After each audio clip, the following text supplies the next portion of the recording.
Hi, in this video I'm going to showcase how you legally download and then install a fresh installation of Windows 11 on your PC computer using only a USB stick. With a fresh installation, I here mean that the installation is not an upgrade or a reinstallation directly from within Windows 11, but instead a completely new installation where everything on the computer is deleted and a completely new copy of Windows 11 is installed.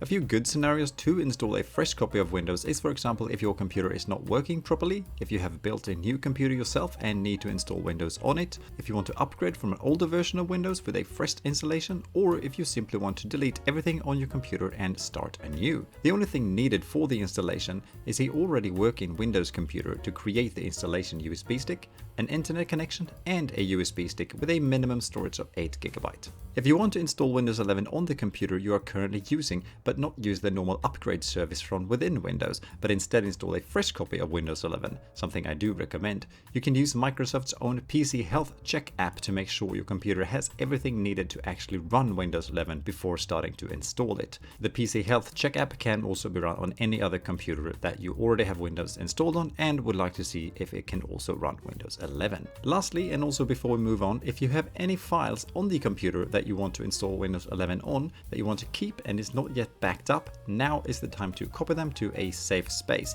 because once we install the new copy of Windows, they will all be deleted. Okay, let's go. Step 1.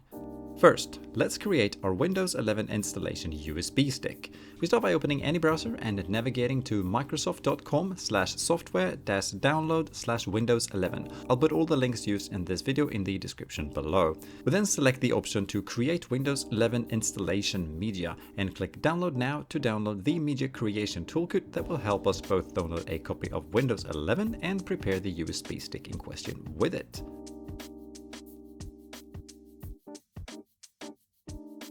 We now start the downloaded file and begin by clicking accept, after which we get to pick what language we want our Windows installation to be in and which edition of Windows 11 we want. Usually you can just leave the standard options here and then click next. On the next screen, since we want to use our USB stick to install Windows 11, we select USB flash drive and click next. It is now time to insert the USB stick into our computer. If it does not automatically show up in the list of removable drives, just click refresh to refresh the drive list. We then select our USB stick and click on next to proceed. Here, be extremely careful and cautious that you're picking the right removable storage option if you have more than one connected to your computer. Whichever one you pick will soon be reformatted and lose all its data, so triple check before moving on. After this, the toolkit starts to download our copy of Windows 11. This can take anything from a few minutes to a few hours depending on your internet connection speed. When the download is finished, the toolkit goes straight to putting the files onto our USB stick. And after some more waiting, our Windows 11 USB installation stick is ready to go. So we finish off by clicking finish, and then we remove the USB stick from our computer. And now for the second part, the actual installation. Before we do anything else, we insert our Windows 11 installation USB stick into an empty USB port on the computer where we want to install Windows 11. Also, make sure to disconnect any external hard drives, etc. connected to the computer. And now comes the probably trickiest part of the whole installation process, that is making the computer boot from the USB stick instead of its normal internal hard drive. Some computers actually picks up installation USB sticks and other media automatically and simply starts reading from them right away. Usually though, you will have to hold down one specific key on the computer's keyboard at the same time as you start the computer in question to get to the boot menu. Depending on the manufacturer and the model of the computer, this can differ, but usually to reach the boot menu and to be able to start the computer from the USB stick, you need to press down either Escape, F8, F9, F12 or the Delete key upon booting the computer. On this Asus laptop I'm using here, I need to hold down the Escape key at the same time as I start the computer to make it access the boot menu. If you're not successful getting the computer to start from the USB stick, googling the model name followed by boot menu usually gives you the correct key to press. And after that's done, the process is actually pretty straightforward. First, we now select our USB stick in the list to make the computer boot off of it and not from its normal hard drive. We then get to pick a language to install and select time and keyboard format and input. And after this, we select install now. After having scrolling through the fine print and checking the accept button, it is then time to pick whether or not we're upgrading the computer in question or installing Windows only. Since we want a completely fresh installation, we select the custom install Windows only option. The following screen might look a bit different than the one showing in the video. What the open window here showcases is basically all the hard drives that our computer holds and all the parts that the drives are divided into, also called partitions. In fact, this computer, and generally most laptops, only has one internal hard drive. In our case, it's here called drive 0.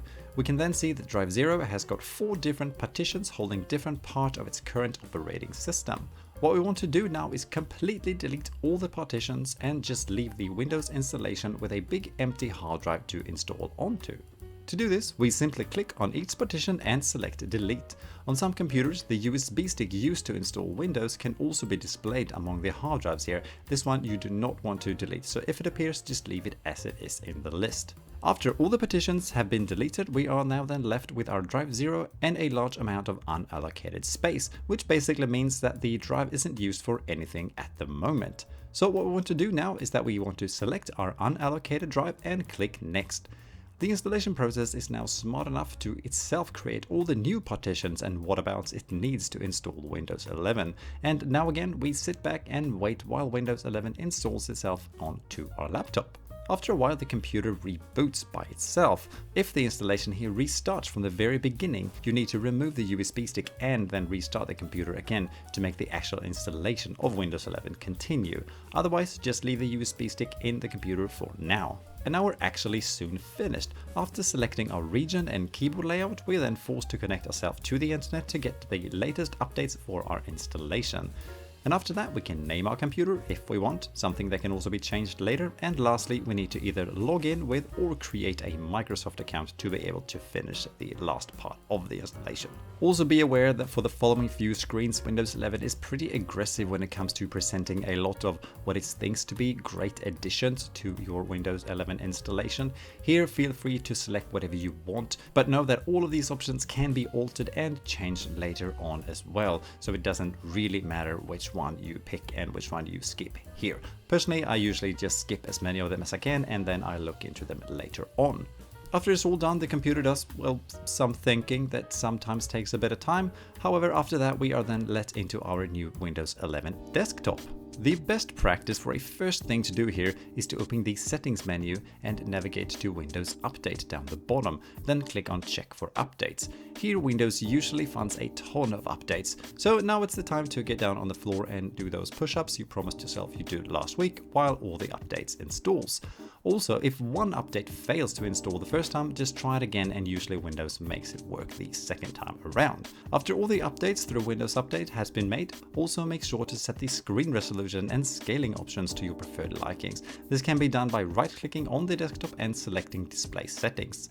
When it comes to activating your copy of Windows, the installation automatically does so if the computer or your Microsoft account has a license attached to it.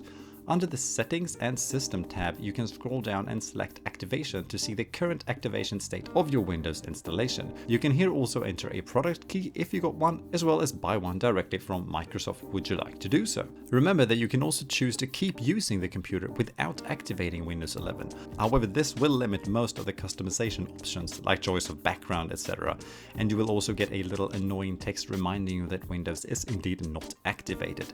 However, basically every program, app, etc. will work just fine regardless, and it is of course perfectly legal to keep using the installation without activating it. You can also always choose to activate at a later point would you like to do so. And that's about that. Well done. Please share any thoughts or questions down in the comments below and I'll do my best to help. Thank you for watching. Have a nice day. Bye.